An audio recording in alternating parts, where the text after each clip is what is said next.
Bruce Lee était le roi incontesté des arts martiaux, adulé par des milliers de fans à travers le monde. C'était un immense athlète, d'une rapidité fulgurante. C'était l'Albert Einstein des arts martiaux. Son incomparable talent et sa ténacité à toute épreuve l'ont propulsé au rang de star d'Hollywood. Bruce Lee ne laissait aucun obstacle lui barrer la route. Mais le 20 juillet 1973, il est mort dans des circonstances troubles après être tombé dans le coma au domicile de sa maîtresse. J'ai dit c'est pas possible. Le Bruce que je connaissais était en bonne santé, sportif, en excellente forme physique, et il est mort. La cause officielle du décès serait un édème cérébral causé par une réaction allergique à un antidouleur. Une conclusion qui depuis n'a cessé d'être contestée. C'est impossible que Bruce Lee ait été tué par la prise d'un seul comprimé. Ça ne s'est pas passé comme ça.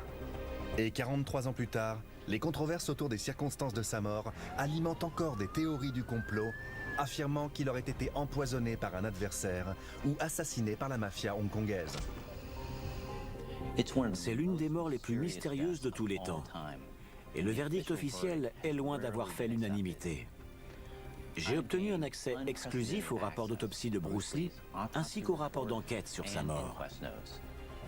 Je vais me baser sur ces documents pour séparer le vrai du faux et établir enfin comment un homme en telle forme physique a pu mourir si subitement.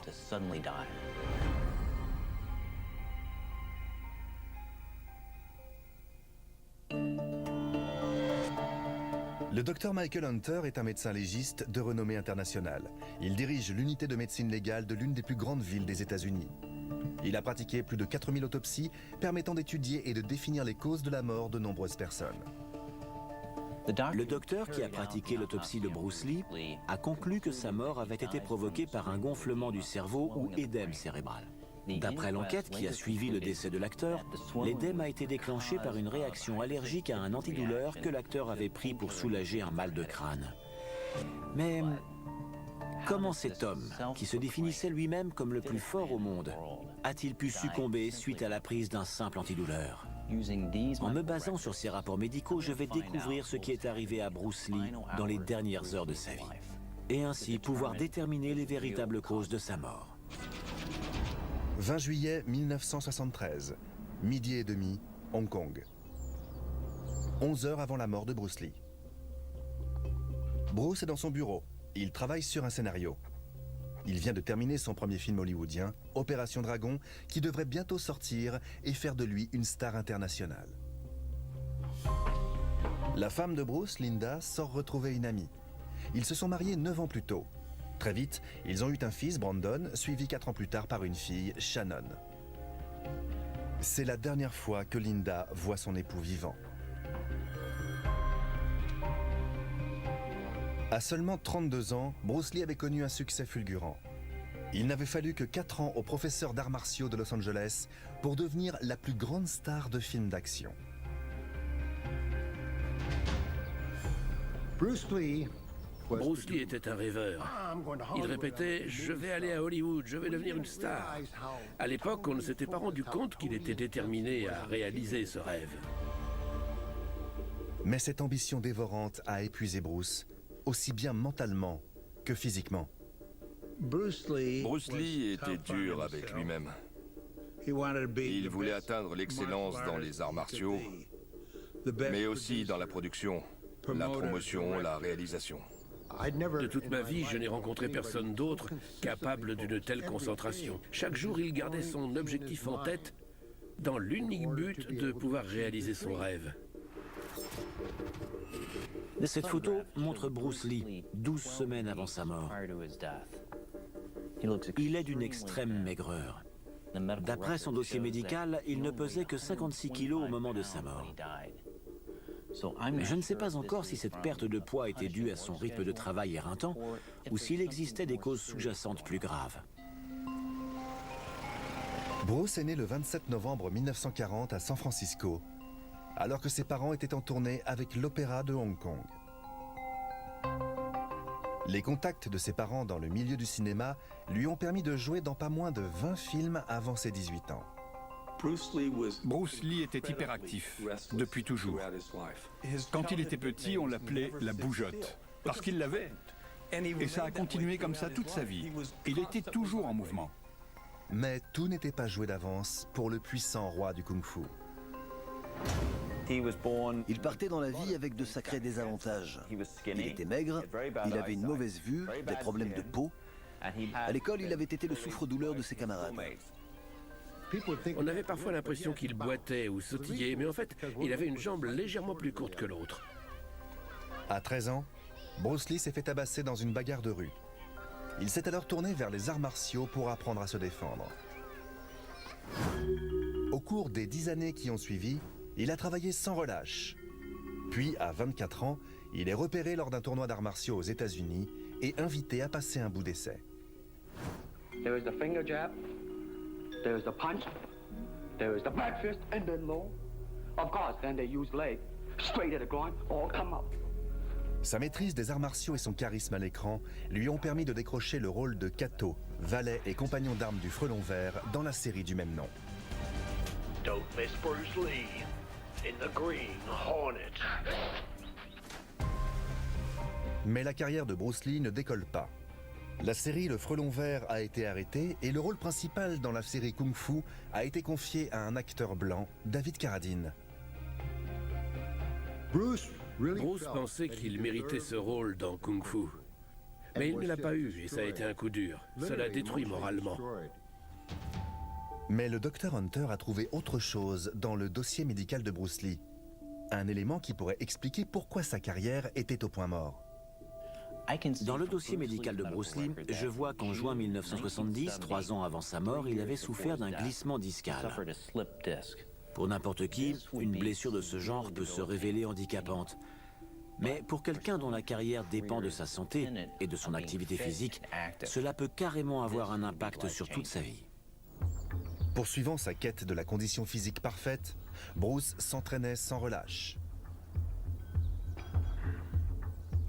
Bruce était infatigable. Il travaillait 24 heures sur 24. Je crois qu'il s'entraînait même dans son sommeil.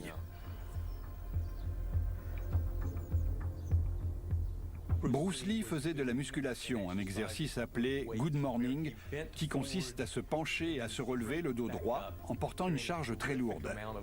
Il faut des épaules solides. C'est au cours de cet exercice qu'un glissement discal lui cause une atroce douleur. La colonne vertébrale est composée de vertèbres séparées par des disques qui servent à absorber les chocs. Ils sont faits de 2 couches, la couche interne est molle et gélatineuse, tandis que la couche externe est plus épaisse et plus solide. En cas de glissement discal, la couche interne traverse la couche externe, ce qui crée une pression sur les nerfs rachidiens et cause une très vive douleur. Les médecins ont annoncé à Bruce que sa blessure était si grave qu'il ne ferait plus jamais de kung-fu. Pour un professionnel des arts martiaux, une blessure peut avoir de lourdes conséquences. Son corps devait fonctionner comme un instrument parfaitement accordé. Cette blessure était donc un sérieux problème. Pour soigner sa blessure et atténuer sa douleur, j'ai découvert que Bruce Lee avait recours à un stéroïde, la cortisone. La cortisone est une hormone de synthèse imitant le cortisol, une hormone naturellement produite par les glandes surrénales en réponse au stress. Elle a des vertus à la fois anti-inflammatoires et antidouleurs. Quand on injecte directement dans la partie douloureuse, la cortisone supprime la réponse immunitaire, réduisant rapidement la source de la douleur et de l'inflammation. 6 mois plus tard, grâce à la cortisone et à des séances de kinésithérapie, Bruce, contrairement à ce qu'avaient prédit les médecins, reprend l'entraînement. Une telle blessure au dos aurait signé l'arrêt de la carrière de n'importe qui. Mais Bruce Lee avait une détermination sans faille. C'était un homme très indépendant, incapable de se résoudre à accepter ce coup du sort. Bruce Lee ne laissait aucun obstacle lui barrer la route. Je ne crois pas que le mal de dos de Bruce Lee ait causé sa mort. Mais cette blessure met en lumière sa volonté de faire et sa détermination. Je dois continuer à étudier son dossier si je veux pouvoir établir la cause de sa mort. 15 heures, le 20 juillet 1973, Hong Kong. 8h30 avant la mort de Bruce Lee. Son partenaire financier, Raymond Chow, vient d'arriver pour parler de leur prochain projet. En 1971, quand la carrière de Bruce Lee s'est mise à stagner aux États-Unis, Bruce est rentré à Hong Kong où il tournait pour Raymond dans des productions à petit budget pour 7 500 $ par film. Les films faisaient un carton au box-office. Et 1 an après leur sortie, on a proposé à Bruce Lee le rôle principal dans Opération Dragon, un film hollywoodien qui allait faire de Bruce Lee une véritable star. J'ai trouvé une information particulièrement étonnante dans le dossier médical de Bruce Lee. En fait, il s'agit d'un secret jusque-là très bien gardé, qui pourrait m'aider à comprendre d'où venait la ténacité de cet homme remarquable. Il souffrait de cryptorchidie, c'est-à-dire qu'un de ses testicules n'était pas descendu. Cette malformation est souvent associée à une fertilité moindre, à un taux plus élevé de cancer du testicule et à des problèmes psychologiques survenant dans la vieillesse. Ça affectait sa virilité et lui donnait l'impression qu'il devait prouver qu'il était un homme. Cette sensation de ne pas être vraiment un homme s'est accentuée à ses 18 ans, quand il a été réformé de l'armée américaine à cause de cette malformation. Cela lui donnait sans doute l'impression de ne pas être comme tout le monde, en particulier concernant sa virilité. On peut d'ailleurs se demander si se dédier corps et âme aux arts martiaux n'était pas une façon de prouver sa virilité qu'il croyait menacée, et ainsi de l'imposer à la face du monde afin que nul ne l'ignore. À l'intérieur de ce corps assez peu prometteur, se développait une volonté de réussir que rien ne pouvait arrêter, et qui allait faire de lui le Bruce Lee que tout le monde connaît aujourd'hui. Je ne crois pas que sa mort soit liée à sa cryptorchidie. Mais cela me permet de mieux comprendre ce qui a pu le pousser à un entraînement aussi extrême. Par ailleurs, j'ai trouvé dans son dossier un élément qui pourrait m'aider à savoir ce qui s'est passé le soir de sa mort. 14h30, le 10 mai 1973, Hong Kong. 10 semaines avant la mort de Bruce Lee. Bruce fait la post-synchronisation d'Opération Dragon. C'est la dernière étape avant d'achever ce film qui lui a tant coûté, physiquement et mentalement. Bruce savait qu'Opération Dragon lancerait sa carrière à l'international. Et il avait très peur que quelque chose se passe mal. Il fait très chaud ce jour-là. Pendant l'enregistrement, un technicien coupe la climatisation qui fait trop de bruit. Bruce transpire à grosses gouttes.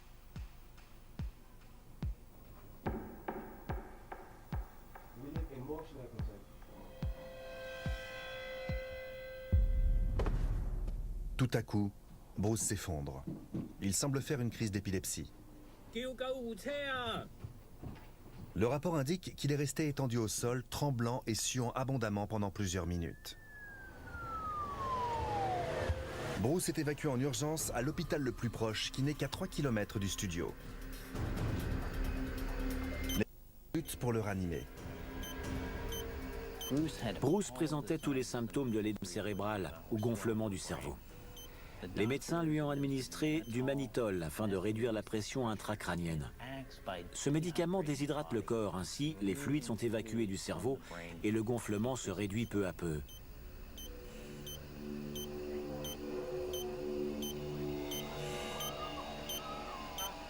Une heure après l'injection, Bruce reprend connaissance. Une enquête est ouverte pour déterminer ce qui a causé cette attaque. On a alors découvert que Bruce Lee avait ingéré une dose considérable de cannabis. Cette découverte a mené le médecin qui a pratiqué l'autopsie à faire une déclaration controversée. Our diagnosis was that he had probably an overdose of this stuff. Had no medical attention had been available, he would have been dead. Je n'adhère pas du tout à cette théorie. Il est presque impossible de faire une surdose de cannabis. Cependant, je vois que Bruce Lee avait consommé du cannabis le soir de sa mort, ce qui indique qu'il était probablement un consommateur régulier. Il était très tendu et il essayait de calmer son stress en mangeant du hashish. Quand il prenait du cannabis, il se calmait un peu. Ça lui rendait la vie plus facile. Il y a un paradoxe chez Bruce Lee. C'est un athlète d'une rapidité et d'une agilité incroyables, mais dans la vie de tous les jours, il a besoin d'une substance telle que la marijuana pour tenir en place. Ce n'est peut-être pas la meilleure façon de se détendre, mais c'est la façon la plus facile et la plus rapide, ce qui correspond assez bien au profil psychologique de Bruce Lee. J'ai besoin de me détendre tout de suite. Mais sa consommation de cannabis devait rester secrète. À l'époque, à Hong Kong, la consommation d'opium était relativement bien acceptée, mais fumer de la marijuana était mal vu. C'était considéré comme une mauvaise drogue, et sa consommation pouvait vous mener en prison. D'après l'autopsie, on a retrouvé seulement 0,5 mg de cannabis dans son estomac et 0,4 mg dans son petit intestin. Ce sont des quantités tout à fait négligeables. Je ne crois pas que le cannabis ait joué le moindre rôle dans sa mort, ni que cette drogue soit liée d'une façon ou d'une autre à l'attaque qu'il avait eue 10 semaines plus tôt. Cependant, quelque chose dans la façon dont il s'est effondré à ce moment-là me pousse à me demander s'il était atteint d'une maladie potentiellement mortelle qui n'avait pas été diagnostiquée correctement.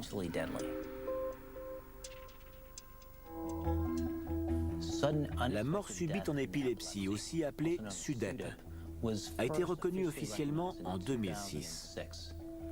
Elle est responsable du décès de 8000 Américains par an. Elle affecte le plus souvent des hommes entre 20 et 40 ans. Elle se manifeste par une crise qui cause l'arrêt des fonctions cardiaques et respiratoires, et elle est déclenchée par le manque de sommeil ou le stress. Quand Bruce s'est effondré en studio quelques semaines avant sa mort, il était stressé sans l'ombre d'un doute. Et l'attaque qui a suivi avait toutes les apparences d'une crise d'épilepsie. Ce n'était apparemment pas la première fois que cela lui arrivait. On disait qu'il avait fait des crises d'épilepsie quand il était petit. Il lui arrivait d'être agité de spasmes. Il tremblait tellement qu'on aurait cru qu'il allait sortir de son corps. Bruce Lee était-il atteint d'épilepsie non diagnostiquée? Et si oui, est-il mort suite à une crise? 25 mai 1973, Los Angeles. 8 semaines avant la mort de Bruce Lee. Suite à cette crise, Bruce se rend en Californie où il est examiné par de grands spécialistes au UCLA Medical Center. Ils essaient de déterminer ce qui a causé son effondrement soudain.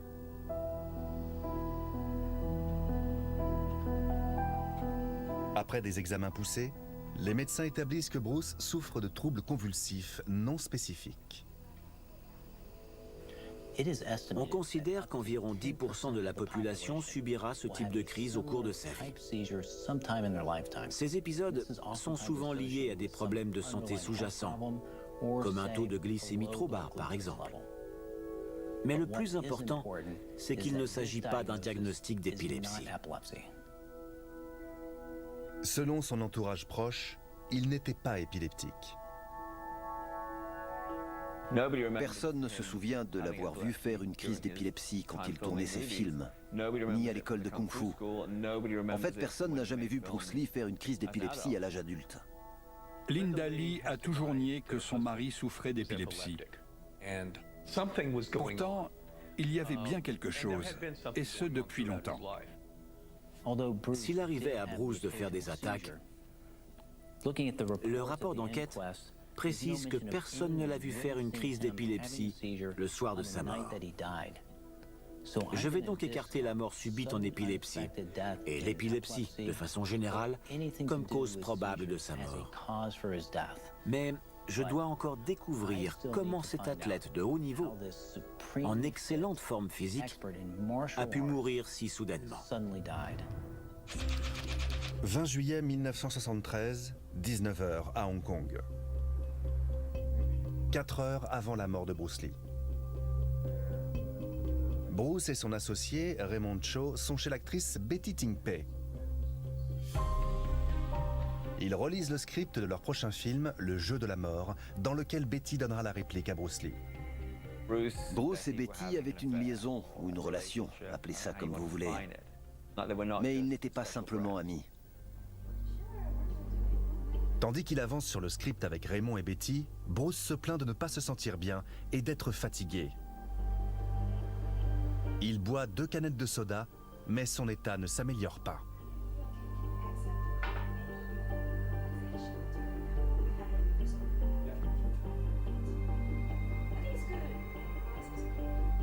Quand il dit qu'il a mal au crâne, Betty va lui chercher un antidouleur. Elle lui donne un comprimé d'un antidouleur vendu sur ordonnance, l'Equagesic, qui lui a été prescrit pour calmer ses angoisses. L'Equagesic contient de l'aspirine, un antidouleur associé à du méprobamate, un anxiolytique. Ce médicament était très largement prescrit aux États-Unis dans les années 1960-70. Betty Ting Pei dit ne lui avoir donné qu'un comprimé, ce qui est confirmé par le rapport de toxicologie. Mais malgré la prise de ce comprimé, la douleur augmente et Bruce va s'allonger un moment.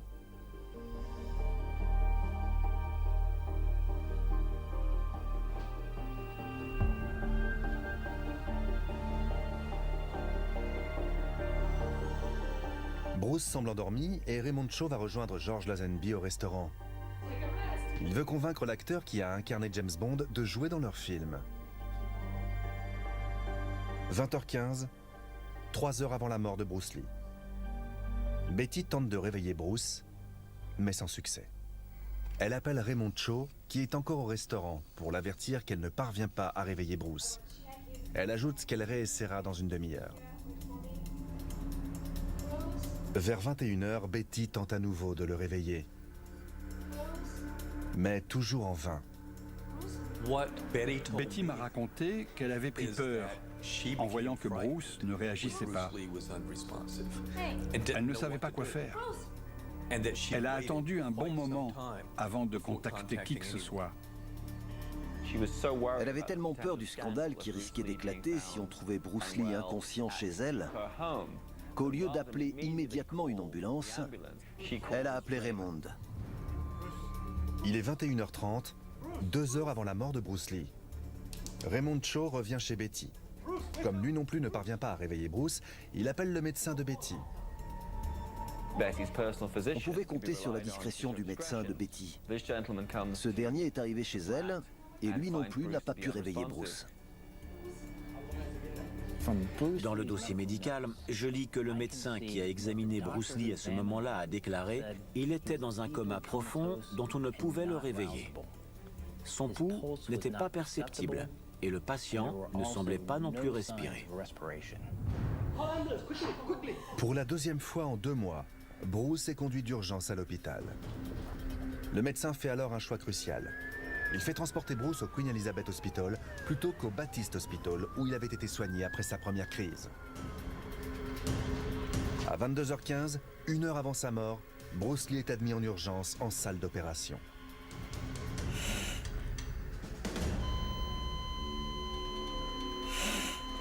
Malgré l'absence de signes vitaux, les médecins tentent l'impossible pour le ranimer.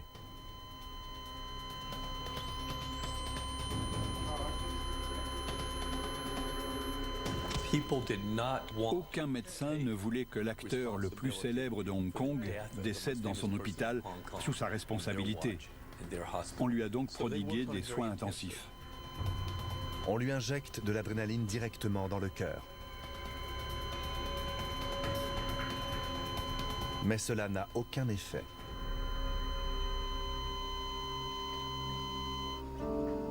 À 23h30, Bruce Lee est déclaré mort.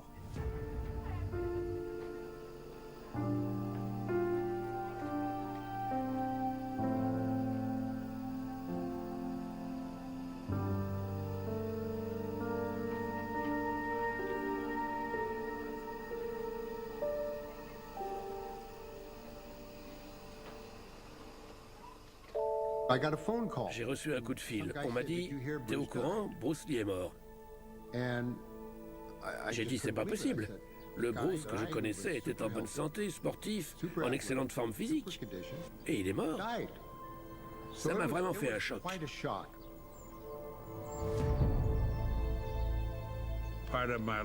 Une petite part de moi est morte avec lui parce que j'avais le plus grand respect pour son travail. D'après les indices que j'ai pu relever dans son dossier médical, je crois pouvoir affirmer que Bruce Lee était déjà mort à son arrivée à l'hôpital.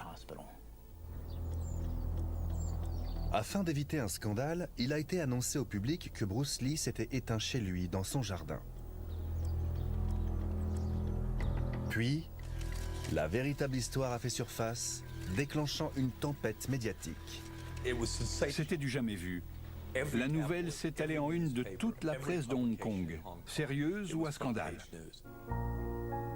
Malgré la révélation de la liaison entre Bruce et Betty Ting Pei, Linda Lee restera fidèle à son époux et assistera à la cérémonie donnée en son honneur à Hong Kong, aux côtés de 25 000 fans endeuillés. Bruce a été enterré 4 jours plus tard dans la ville natale de sa femme, Seattle. Son cercueil était porté par des acteurs de renommée internationale comme Steve McQueen et James Coburn. La cause officielle de la mort de Bruce Lee est une réaction allergique à un antidouleur, l'équagésique. La réaction allergique a lieu lorsque le mécanisme de défense du corps identifie à tort un élément étranger inoffensif comme potentiellement dangereux. Le système immunitaire, confus, met alors les bouchées doubles et il relâche des substances chimiques dans le sang. Au lieu de protéger le corps, il se met alors à l'attaquer. Si ce processus n'est pas arrêté à temps, il peut entraîner la mort. Mais certains éléments me poussent à rejeter les conclusions officielles de l'enquête. Tout d'abord, on peut s'attendre à voir un gonflement des voies respiratoires supérieures si la mort a bien été causée par un édème. Mais cela n'apparaît pas sur le rapport d'autopsie. De plus, il n'est fait mention nulle part dans son dossier médical d'antécédents de réaction allergique. Je ne crois pas qu'une réaction allergique à un antidouleur puisse expliquer la mort de l'acteur. La mort soudaine de Bruce Lee à l'âge de 32 ans va avoir un retentissement mondial. La cause officielle de sa mort, d'après le médecin légiste ayant pratiqué l'autopsie, est une allergie à un antidouleur. Mais cette théorie a depuis été maintes fois controversée et les spéculations vont bon train. À présent, le docteur Michael Hunter va se baser sur le rapport d'autopsie et le compte-rendu de l'enquête pour tenter de découvrir ce qui s'est passé dans le corps de Bruce Lee au cours des dernières heures de sa vie. J'ai déjà écarté la thèse officielle qui dit que sa mort aurait été causée par une réaction allergique à un antidouleur. J'ai également montré que sa mort n'était pas liée à sa consommation de cannabis, ni à une crise d'épilepsie. Mais peu avant sa mort, Bruce Lee s'était plaint de violents maux de tête. Je vais donc enquêter afin de découvrir si sa mort a pu être provoquée par une rupture d'anévrisme. Une rupture d'anévrisme est la formation d'une bulle dans une artère ou l'affaiblissement de la paroi artérielle. Quand la bulle gonfle, la paroi devient de plus en plus fine et fragile. La paroi artérielle peut devenir si fine que la pression sanguine déclenche une explosion ou une fuite, provoquant un écoulement de sang dans l'espace entre la boîte crânienne et le cerveau. Peu avant de mourir, Bruce s'était plaint de maux de tête. Telling me at the time, which I got to admit I didn't take much notice of, he was getting headaches. And I was thinking, God, you look healthy. I mean, I never seen anybody look healthier than you.